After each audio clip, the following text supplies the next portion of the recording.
আজও জাতীয় জাদুঘরের সামনে অবস্থান কর্মসূচি পালন করছেন সরকারি প্রাথমিক বিদ্যালয়ের সুপারিশপ্রাপ্ত শিক্ষক এবং জাতীয় শিক্ষক নিবন্ধন ও প্রত্যয়ন কর্তৃপক্ষ এনটিআরসি এর নিবন্ধিত নিয়োগ প্রত্যাশীরা। দাবি আদায় না হওয়া পর্যন্ত লাগাতার অবস্থান পালনের ঘোষণা দেন তারা।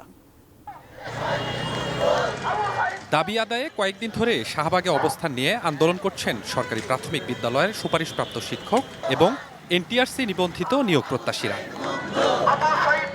এর ধারাবাহিকতায় মঙ্গলবারও তারা অবস্থান নেন জাতীয় জাদুঘরের সামনে। পলিথিন বিছিয়ে বসে শান্তিপূর্ণভাবে অবস্থান পালন করেন তারা। দাবি না মানা পর্যন্ত লাগাতার অবস্থান কর্মসূচি চালিয়ে যাবেন বলে জানান শিক্ষকরা। 1 থেকে 12তম যে গেজেট অনুযায়ী আমরা পাস, কিন্তু এই দীপুমণি নফেল এরা 60,000 জাল সনদ বিক্রি করে আজকে দেখেন বউ বাচ্চা নিয়ে এই যে মানে খুবই কষ্টে দিনপাত করছি। যতক্ষণ কোনো সচিবালয় থেকে কোনো আমাদের পক্ষে কোনো কথা আসবে না বা আমাদের নিয়োগের ঘোষণা দেবে না বা আমাদের এই সমস্যার সমাধান করবে না, ততক্ষণ পর্যন্ত আমরা এখানে থাকবো।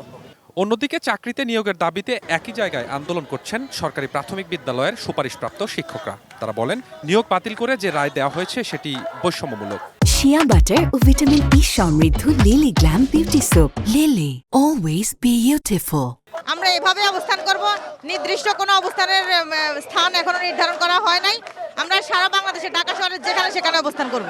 আমাদের একটাই দাবি, আমাদের ন্যায্য অধিকার ফিরিয়ে দিতে হবে। আমাদের দ্রুত যোগদান করে আজকের মধ্যে বাসায় ফিরে যাওয়ার সুযোগ করে দিতে হবে। বেলা ৩টার পর দাবি নিয়ে সংশ্লিষ্ট মন্ত্রণালয়ে যান আন্দোলনকারীরা। Swapan Ahmed, ATN news, Dhaka.